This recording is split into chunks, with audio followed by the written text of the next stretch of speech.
Welcome back to the channel, Adventures Through Climate Change with your host.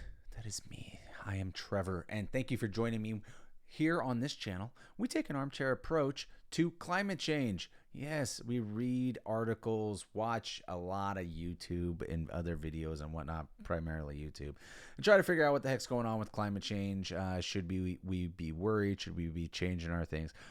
Look, I live in Florida. I have solar panels. There's certain things I do appreciate and believe in, and then there's other things I'm just like, can we just get over this? Come on, man. Like, this is ridiculous. We can't demonize millions of people for using fossil fuels up north because they want to stay warm. It's crazy.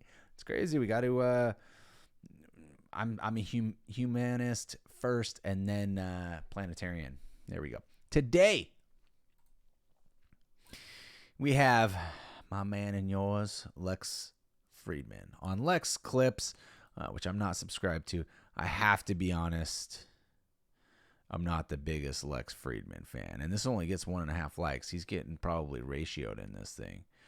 1,000 comments. Okay.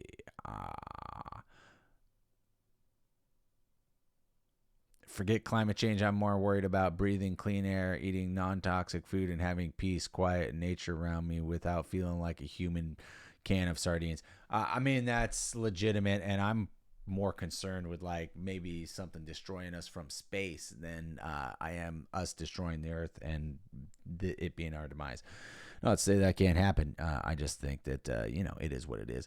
Look, Lex Friedman is super popular. He's a crazy smart guy. Computer stuff, science stuff, unbelievable mind. In my opinion, he's really dry humored and a really dry interviewer. So we're gonna end that there. Okay. How long ago is this? 4 months ago. We're relatively new. Let's get into it. Let's do this. So most people don't believe that climate change is a hoax. So they believe that there is an increase. There's a global warming of a few degrees in the next century, and then maybe debate about what the number of the degrees is. And do most people believe that it's human caused at this time in this history of discussion of climate change? So is that the center still?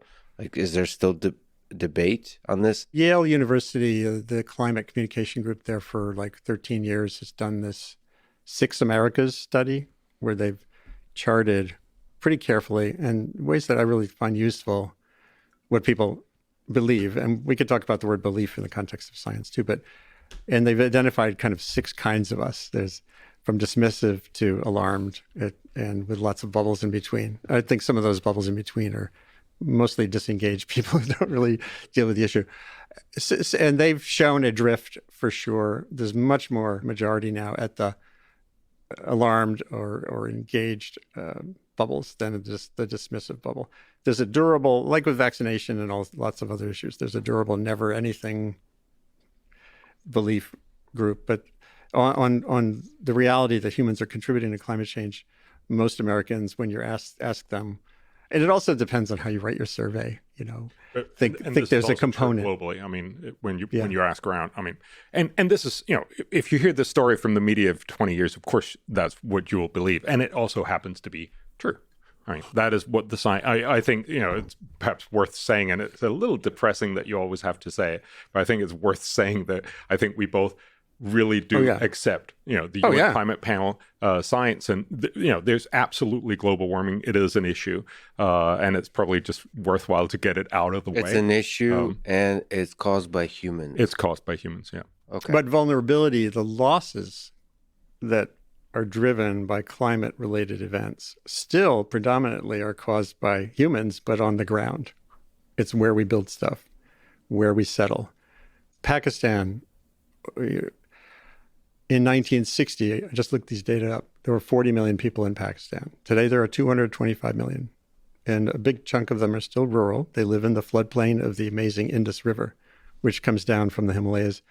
Extraordinary 5,000-year history of agriculture there. But when you put 200 million people in harm's way, and this doesn't say anything about the bigger questions about oh, shame on Pakistan for having more people. It just says the reality is the losses that we see in the news are, and the science finds this, even though there's a new weather attribution group. It's a WX Risk on Twitter. This does pretty good work on how much of what just happened was some tweak in the storm from global warming, from CO2 changing weather. And the media glom onto that, as I did, in the 80s, 90s, 2000s. But the reports also have a section on, by the way, the vulnerability that was built in this region was a big driver of loss. So discriminating between loss, change in what's happening on the ground, and change in the climate system is never solely about CO2. In fact, Lawrence Bauer, Bouwer, I first wrote on his work in 2010 in the New York Times, and basically in 2010 there was no sign in the data of climate change driving disasters. Climate change is up here, disasters are on the ground. They depend on how many people are in the way, how much stuff you built in the way.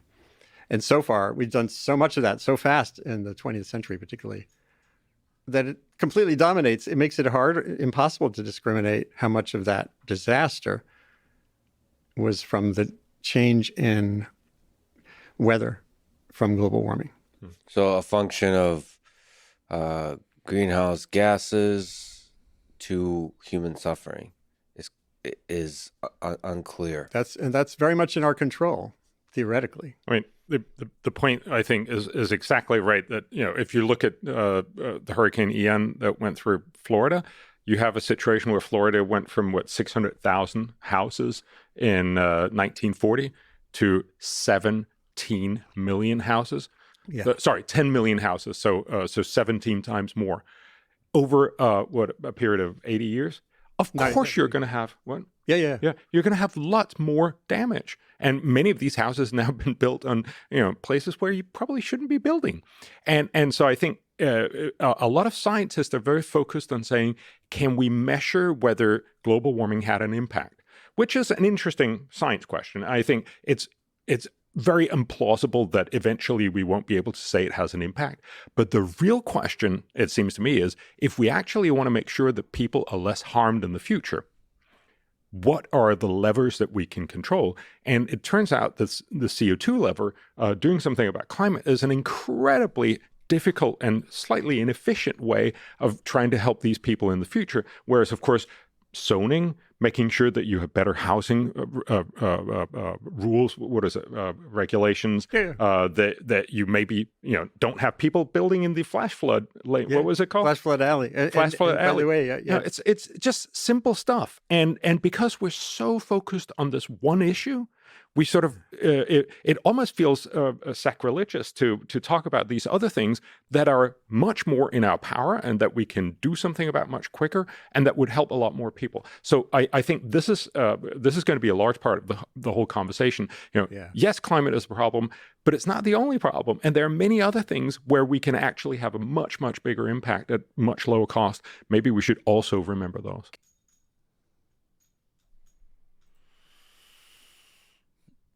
I mean, I agree to some extent. I don't think we should be worrying about things we have very little control over, or that we just make up in our minds. I mean, I just don't think that should be our primary focus. I'm just not the alarmist. He got it right, that there's alarmists to all the way to the people that they don't think anything's happening, right? You're not messing with them at all. Do I think the Earth is changing? Absolutely. I think it's been changing since forever. I mean, how can it not change? Everything changes. It changes inevitable. Heraclitus once said, you can never step in the same river twice, meaning that an opportunity lost is an opportunity lost forever. It's always going to change. That river is always different. It's different every second.